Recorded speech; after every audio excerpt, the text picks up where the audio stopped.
views and opinions expressed in this program are those of the participants and do not necessarily reflect the views of Bronxnet or the program underwriters.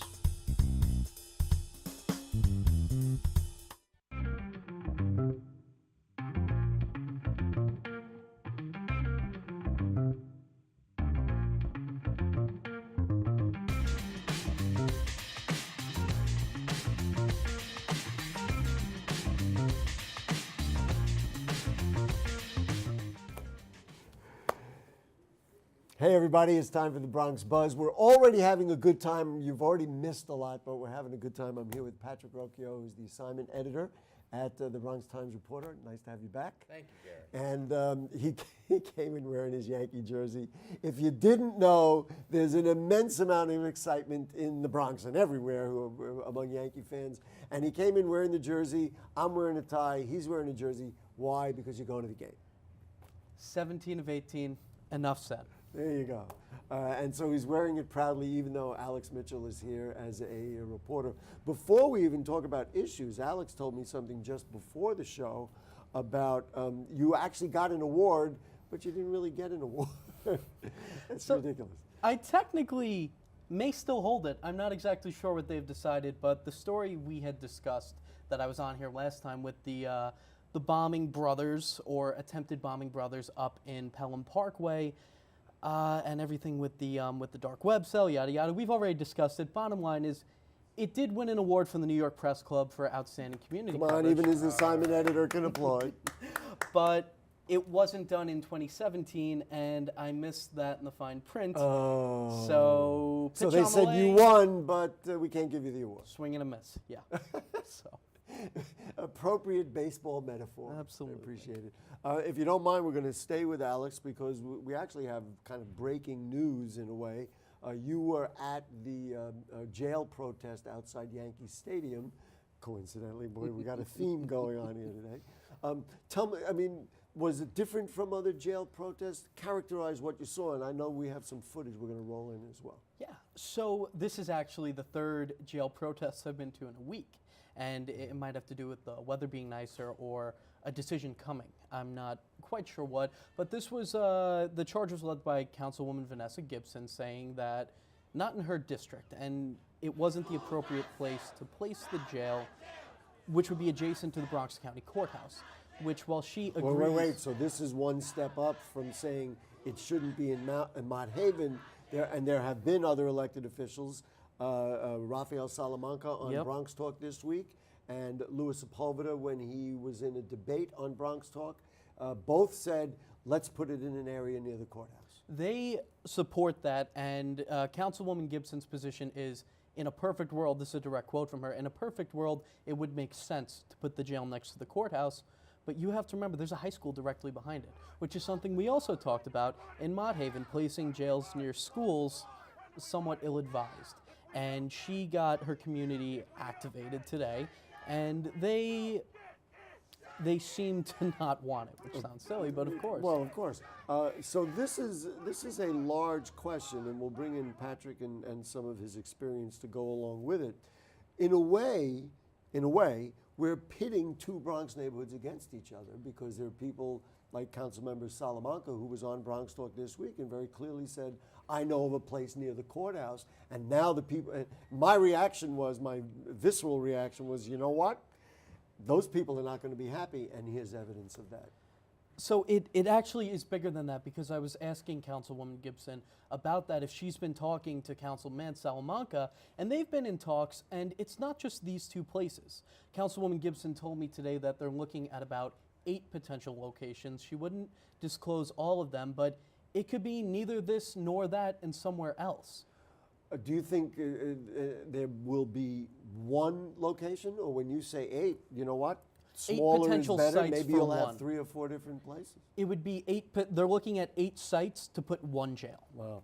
So. Patrick, tapping into your, how long have you been writing at the Bronx Times? About 10 and a half. 10 and a half. So tapping into some of your experience. We in the Bronx have seen this sort of thing, not only with jails, but communities unable to hold the line on what they don't want and encourage what they do want. is there a way to characterize this project in that mix? I mean, this is more of the same, I guess, is what I'm asking. I think that this is very typical of the way City Hall often treats the Bronx. And I don't mean this particular administration, but just in terms of really dumping on the Bronx. I mean, there was that slogan in the 90s, "Don't dump on the Bronx." I think it was Freddie Ferrera's slogan. There's no doubt about it. And that's kind of apropos, because, you know, for instance, I was doing a story recently on homeless cluster sites, and 70% of those at the peak of the program were in the Bronx. Now, 70% of the homeless population doesn't live in the Bronx, I'm sure, and the Bronx is 17, 18% of the city, but 70% are in the Bronx. So, I mean, I think that these neighborhoods are just getting inundated with every kind of thing that no one else in other places wants. Well, I'll go back a little bit in history. Maybe I've been around a little longer covering the Bronx than you. Sure. We used to have the EAU on 151st Street, which was the Emergency Assistant Unit, and it was basically the clearinghouse for the homeless population. Many years ago, one of the first years we ever did Bronx Talk, I asked Rudy Giuliani about when will you comply with the law, because people were staying in that place, and that's another whole story. But at that time, that unit was closed down because of the same dialogue that, well, why do we bear the burden?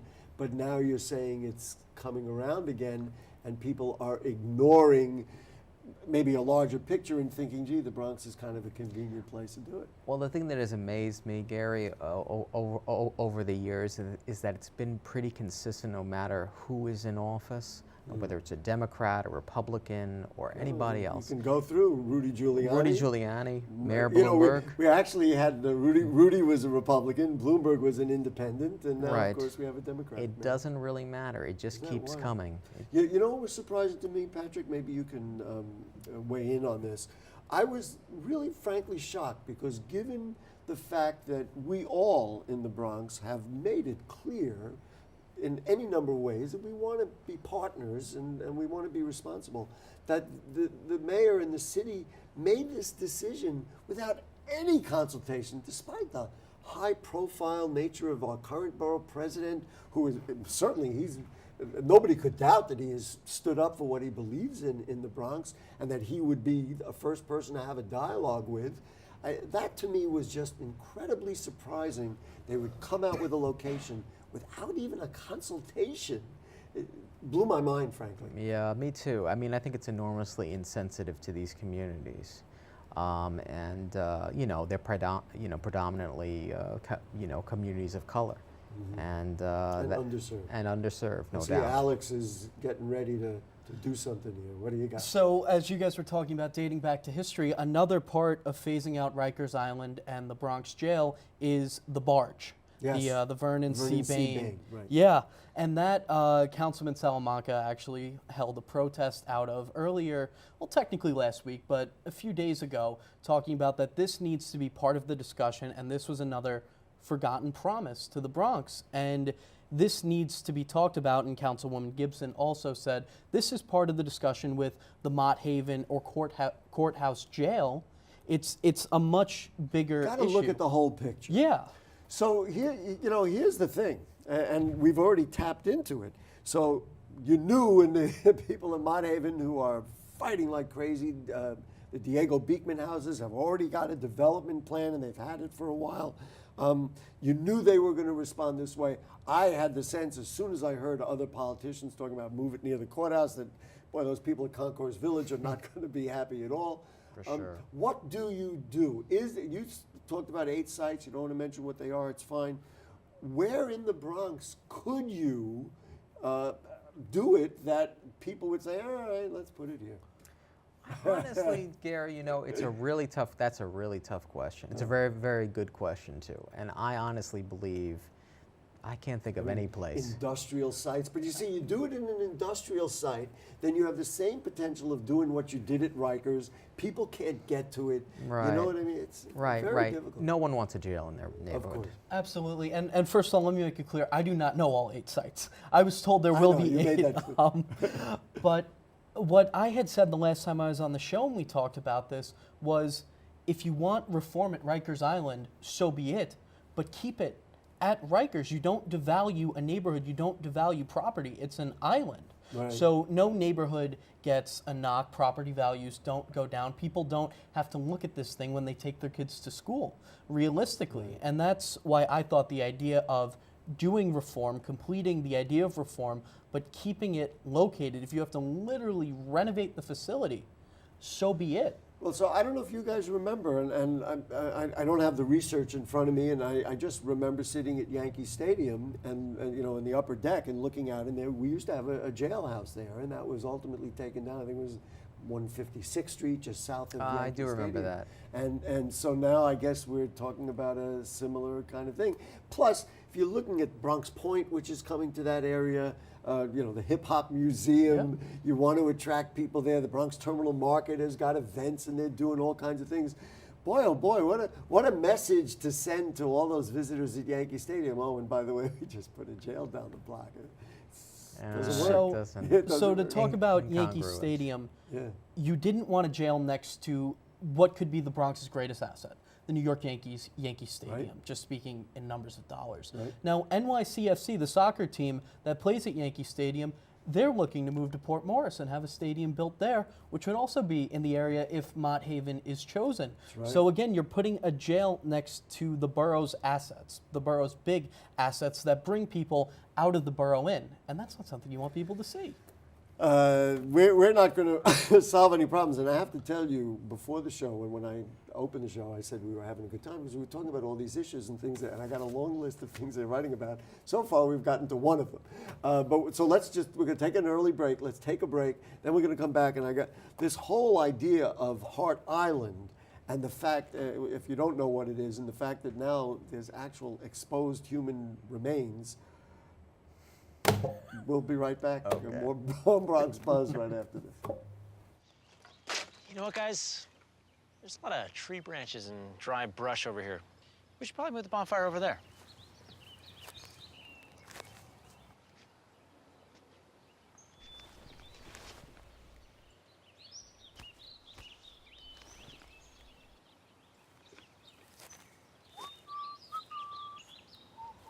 I'm guessing Smokey liked that idea.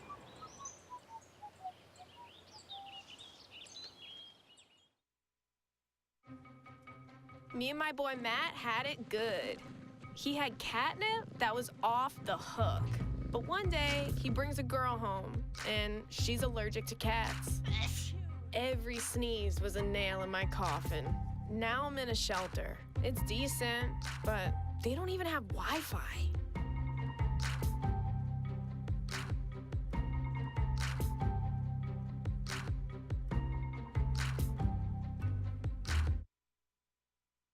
Hey, did you know 2.4 million loving cats and dogs in shelters and rescues need our help to find a home?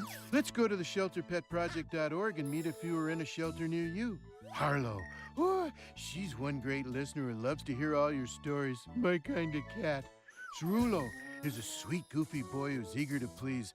Sounds just like another dog I know. So go to the shelterpetproject.org, search your local shelters and rescues, and go for a cuddle with your next best friend. Adopt. What if you could invest in the future of kids, like a stock? Not the kind of stock that's about making money, but a stock for social change. A whole new kind of investment called Better Futures. When you invest, it helps kids go to college. Believe in us, invest in us, watch us grow. My name is Sydney, and I'm your dividend.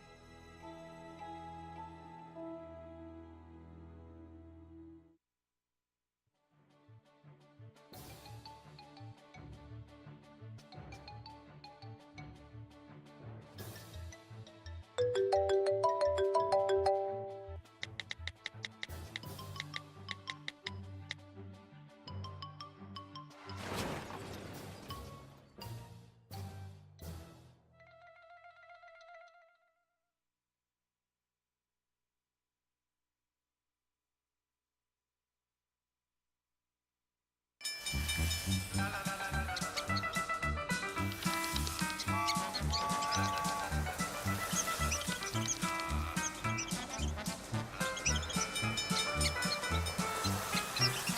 will spend 15 minutes watching online videos like this one.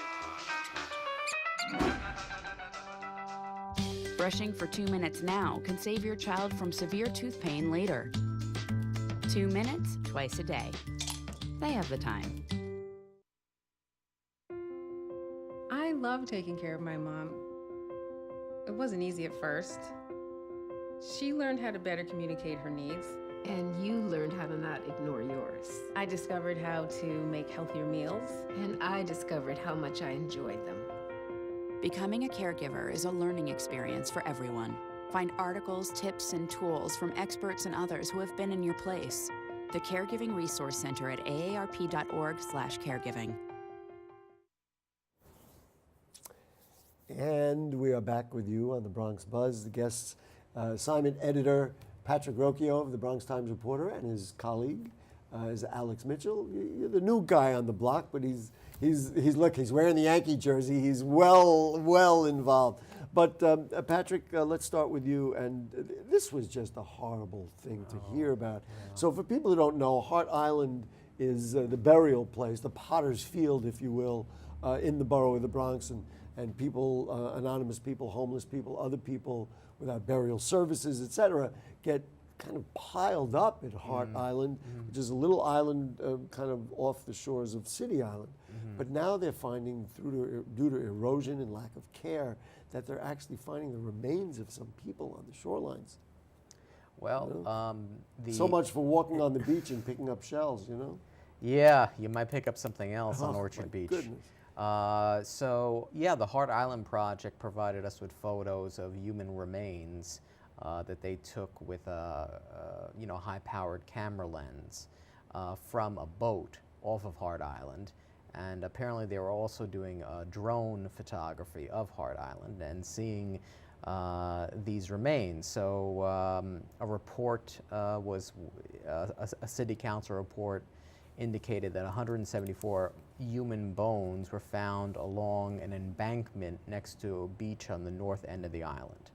And this is, the city's Potter's Field. There's 1 million people buried out there, and this was literally eroding into the Sound or into Long Island, into the water. All right, now we acknowledge that it's happening. I think it takes us back to the whole question of what to do with Hart Island. People have said, turn it over to the Parks Department. Certainly it needs more care than it's gotten. I mean, it's kind of, I hate that, it's horrible to say, a dumping ground for, they just literally pile them up in these graves. What's next? How do you clean that up? I mean, it really needs attention. Well, the Department of Corrections, which manages the island, does have one project in the pipeline that it's moved up a year to begin in 2019 that would deal with, shoring up, for lack of a better word, the shoreline around Hart Island. It's a FEMA-funded project that was a result of Hurricane Sandy. But the erosion of human remains into the water apparently has been going on for decades. Wow. So listen, maybe there's no answer the three of us can negotiate here, but it really needs attention. I don't know any other way of looking at it, because this is just, for sure. It's not fair to the deceased. It's not fair to their families. Are you in favor of creating a situation where the public can get greater access to it? Do you think that's? I guess you got to clean this up before you do that. I mean, right? I think the island needs to be renovated. There's a push right now to make it a National Historic Site. Right. Moving it out of DOC jurisdiction might be kind of complicated. I know there are people who want that. There are people who don't want that. So I mean, I'm neither for nor against that, but I think allowing greater access to the people who want to visit grave sites out there, as well as to people who may want to see some of the historic remains that date back to the Civil War. And even family members. Right. I mentioned that. Family members of people who have passed away over there.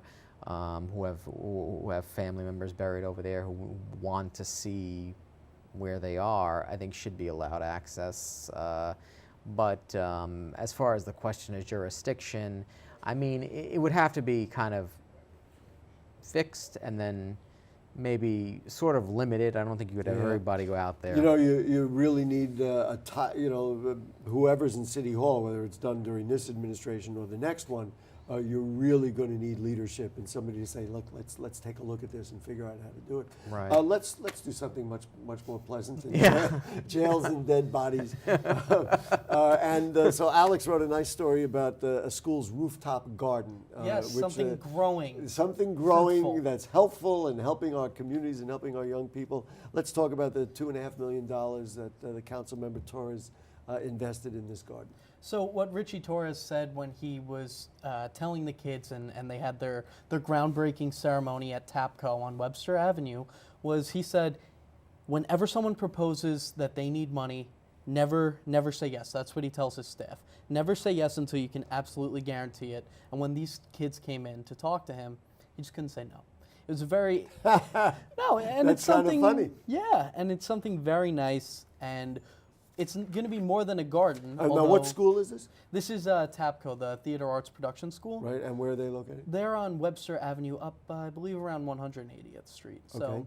up in that area, and not only will this garden be growing produce for school lunches, but they're also looking to use it as a soundstage for performance, as they are a performance school. Yes, of course. And they're also looking to use it for media and editing and filming and shooting. So it's an asset that kids really should have.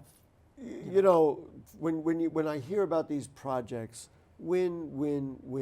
They learn science. They work together on a collaborative project, which has inherent value in and of itself. You're talking about adding technology to it. If they're performers, then you're adding self-expression to it. You know, and so I don't know what the council members' budgetary priorities or processes are, but if he spent $2.5 million on that, we're all going to benefit. I mean, I don't see any other way of looking at it because the kids will grow up, much less of a chance of them being on the wrong side of the law and everything else, needing to go to Rikers or something else. Technology is an opportunity, and even the generations below me, which is scary to think, they know it better than I do. And to teach them and put it in the right hands and have them understand what we don't understand gives them an advantage. And that's a true asset and should be part of education. Another story, trying to stay positive now, that Patrick did. Actually, when I read it, it really blew me away. There's a 15-year-old youngster from the Bronx, and what was the school? It was Bronx International Bronx International High School, right? Right. 15 years old, and he got a scholarship at NYU.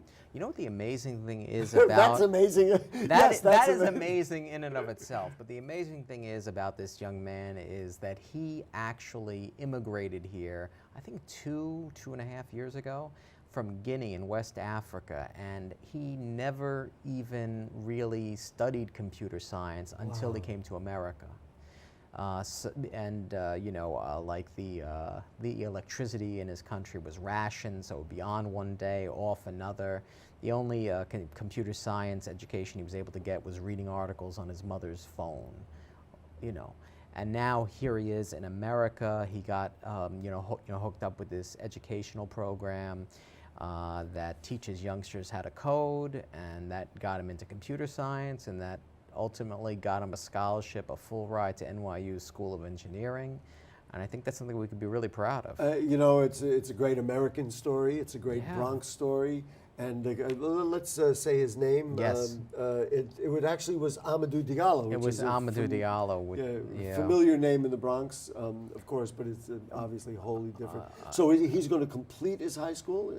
Or is he going to be one of these 15-year-olds that goes to college? He is going to complete his high school in June, next month. Absolutely and go incredible. to college. Switching gears, you also have written about, and we were talking about it before, and this idea of hookah And people at the Right. Jacoby Medical Center Right. are talking about the dangers. I think people treat it as almost as if it's no big deal, but you're saying that there really are some significant health dangers to it. Well, I spoke to a doctor over there who treats a lot of carbon monoxide poisoning cases, and he's saying to me that, you know, he's basically saying that if you sat there and smoked hookah for an hour, it'd be like smoking 100 cigarettes at once. Mm-hmm. So people are coming in who have smoked hookah, who have like levels of carbon in their blood that are maybe And in their lungs. and in their lungs and elsewhere that are maybe, you know, 5 or 6 times what a cigarette smoker could ever obtain. Wow.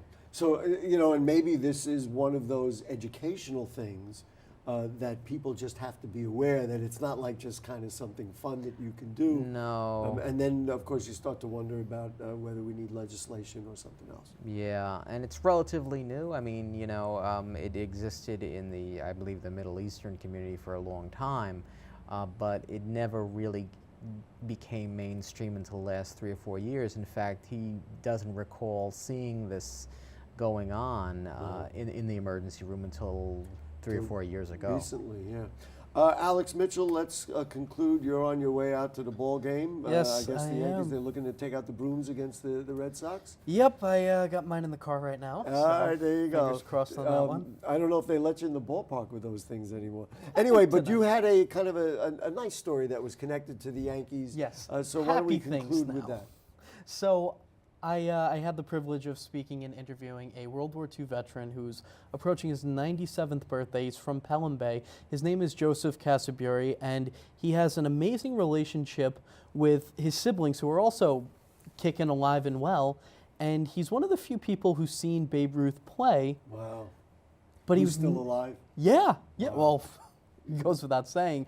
And he has never been to an opening day game until this year.